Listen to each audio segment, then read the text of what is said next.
a warning was given. I hope when I saw Sifuna and Babu coming up, niliwa call mbio na nikawatafuta haraka nikawaambia sasa fanyeni hivi. But it was ignored, dismissed, even laughed at. But today, it is starting to look very real, because what just happened with James Orengo is exactly what Kebaso Morara said would happen. Rais, tumekukaribisha Siaya. Wewe kama president wa Kenya, tumekukaribisha Siaya.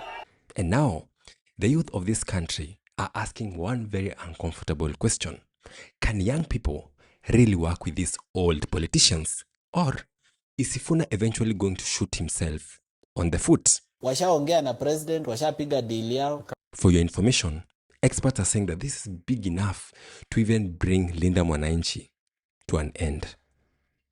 Let's talk about it. If you love this kind of content, go ahead and like this video and subscribe. Now let's get to the video. Anasemaje Morara? Yesterday morning, aka tweet pale kwa X. Akasema, if you know you trolled me when I was trying to make a change in this country, you caused me an immeasurable amount of pain. Let's go back for a second.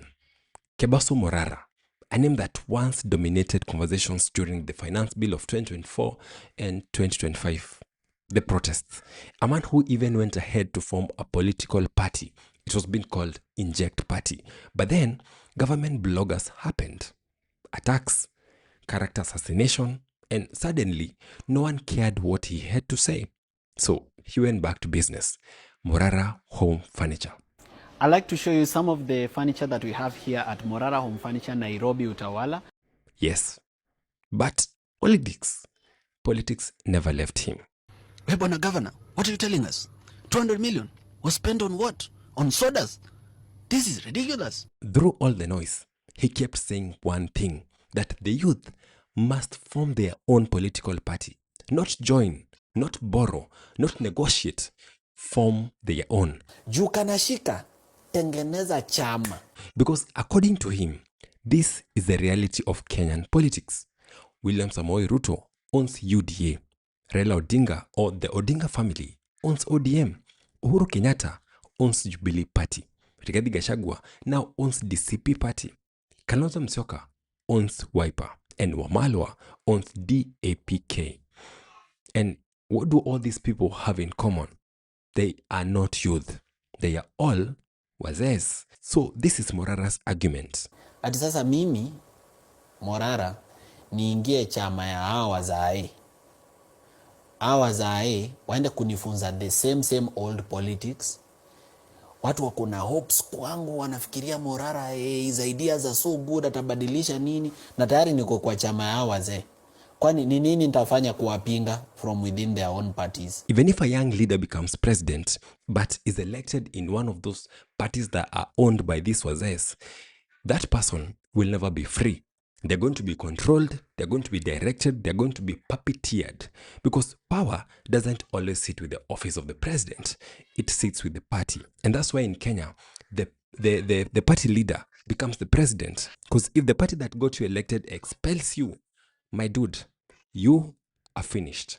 Kwa sababu hapa katikati, chama hakuna. And Morara did not stop there. He warned against something else, because you might think that political parties are bad and choose to run as an independent candidate. Ukirun kama independent unakuwa kama Kawera Mwangaza. Whether it's for governor or even for president, Morara says it's a bad idea, because what happens?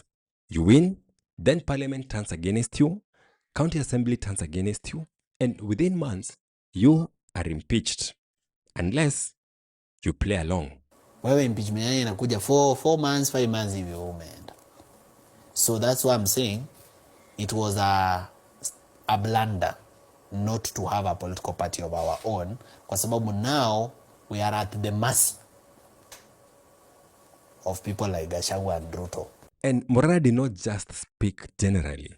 He was specific. He told people like Edwin Sifuna, Babu Owino, that if you truly want change, you have to leave ODM. You have to leave ODM and form something new. A youthful party, a movement. Tengeneza chama. That's what I told Sifuna. That's what I told Babu. Wakatai. A structure that can field MCS, MPs, field governors, and be able to control parliament. Because without parliament, even the best ideas will die on arrival. I mean, this is Kenya. For you to be able to execute on your policy, you have to have a hold of parliament.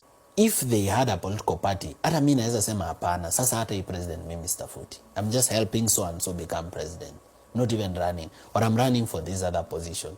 Lakini sasa saa hii, ati sasa mimi, Morara, niingie chama ya hao wazae. Fast forward to now. The youth has a movement. It is called Linda Mwananchi. It has the energy, it has the momentum, it has hope.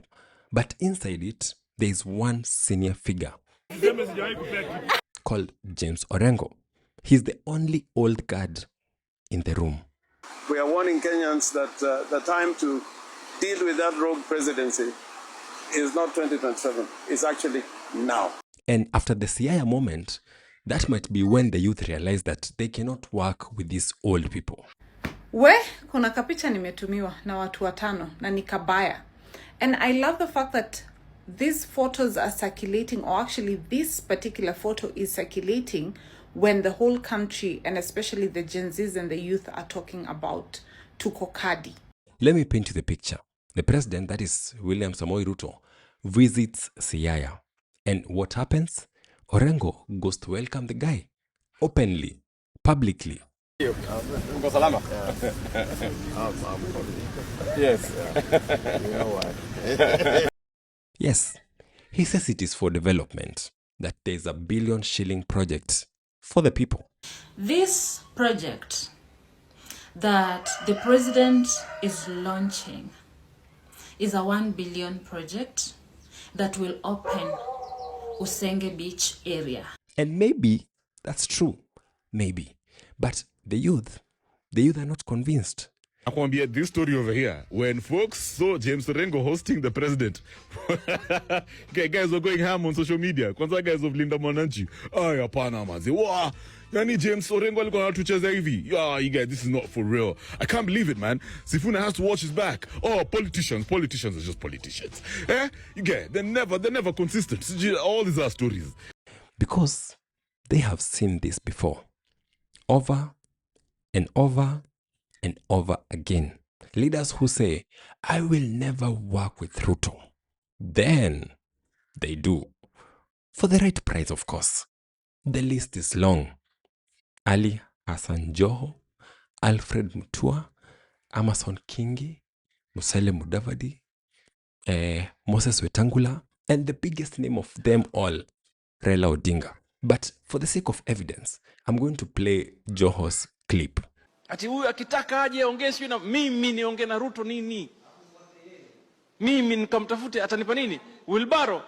Maisha yangu tangu nizaliwe sijawahi kuona mtu muongo, mfisadi, baradhuli, dhabdhabina kama William Samoei Ruto. Ministry of Mining, Blue Economy and Maritime Affairs, the Honorable Hassan Ali Joho. You see, they all made that turn.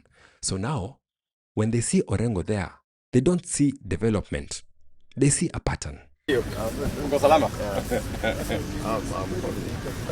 And this is the real issue.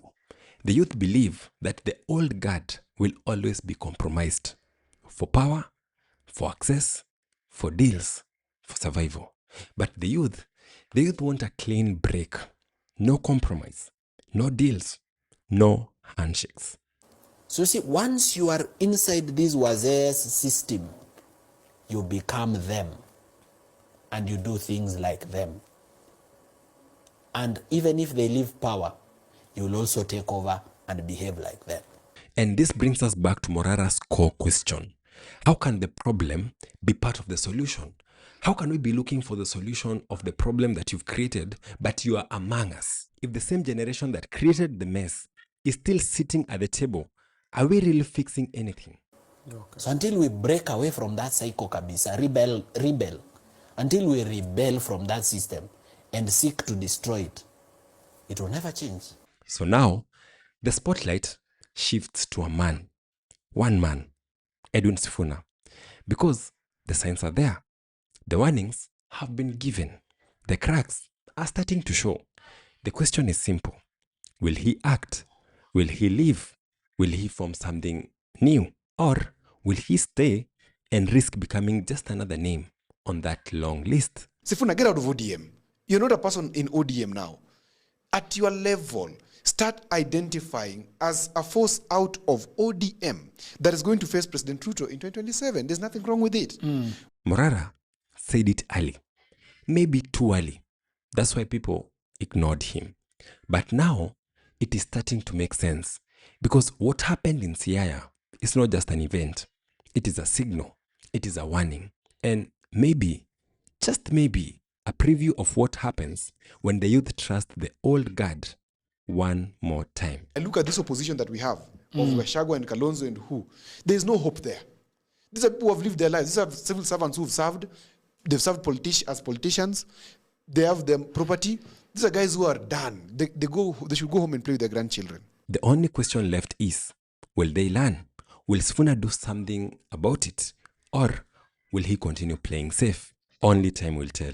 If you like the work we are doing here, consider supporting our channel and subscribe.